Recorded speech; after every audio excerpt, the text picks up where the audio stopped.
ဦးစင်းလေးကြောက်ခံဟာကိုရင်လေးငဲငယ်လေးကလေးကသူနဲ့အတူလက်ပွန်တတိနေခဲ့သူဖြစ်ပြီးတော့ကိုရင်လေးကိုအရန်ပဲချစ်ခင်တဲ့သူတယောက်ဖြစ်ပါတယ်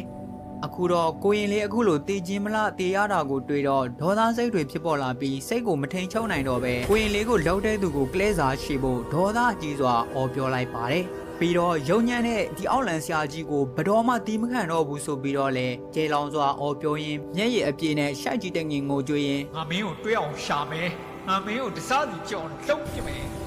အခုလိုဦးစင်းလေးကြောက်ခံဒေါသထွက်တာကိုတခါမှမမြင်ဘူးတဲ့အတူလိုက်ပါလာတဲ့ဦးစင်းကြီးဖတ်တွေကတတိပေးစကားပြောလိုက်ပါတယ်တတိထားပါဦးဦးစင်းအခုဦးစင်းကသင်ကန်းဝတ်ကြီးနဲ့မလုံးသင့်ဘူးတတိဒီထက်ပိုထားပါအောင်တော်ကြငရဲကြီးနေပါအောင်မယ်ဆိုပြီးတော့ပြောပါတယ်ဦးစင်းကြောက်ခံက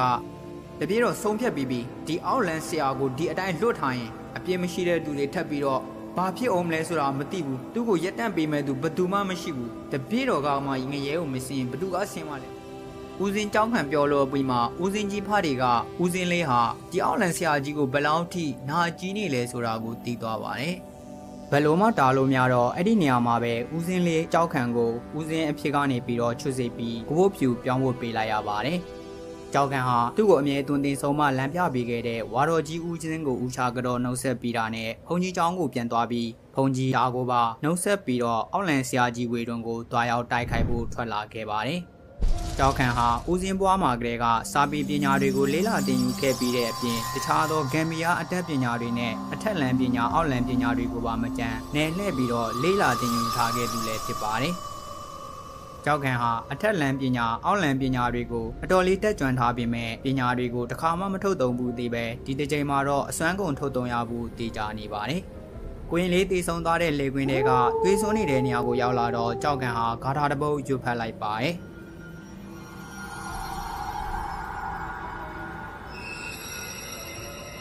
အဲ့ဒီချိန်မှာပဲလေပြင်းတွေတိုက်ခိုက်လာပြီးတော့ရာသီဥတုဆိုးဝါးလာခဲ့ပါတယ်။ပြီးတော့တရေတရှိတွေထွက်လာနေကြတဲ့အရေးအယောင်ကိုစတွေ့လိုက်ရပါတယ်။အဲ့ဒီတရေတွေကတနေရာစီကိုဦးတည်ပြီးသွားနေပါတယ်။ကြောက်ခံကအဲ့ဒီဝိညာဉ်တွေသွားတဲ့အတိုင်းနောက်ကနေပြီးတော့မျက်ရှိမပြတ်လိုက်ပါတယ်။ရှင်နာလေးကိုရောက်တော့များပြားလွန်လာတဲ့တရေဝိညာဉ်တွေဟာစီတန်းပြီးတော့တစ်ပင်ကြီးတစ်ပင်တွေကိုဝင်သွားကြတာကိုကြောက်ခံတွေ့လိုက်ရပါတယ်။ကြောက်ခံကအဲ့ဒီဝိညာဉ်တွေသွားတဲ့တောအုပ်တွေကိုရောက်သွားပြီးတစ်ပင်ကြီးဟာအောက်လန်ဆရာကြီးရဲ့အဓိကလျှို့ဝဲနေရာဆိုတာကိုသိသွားပါတယ်။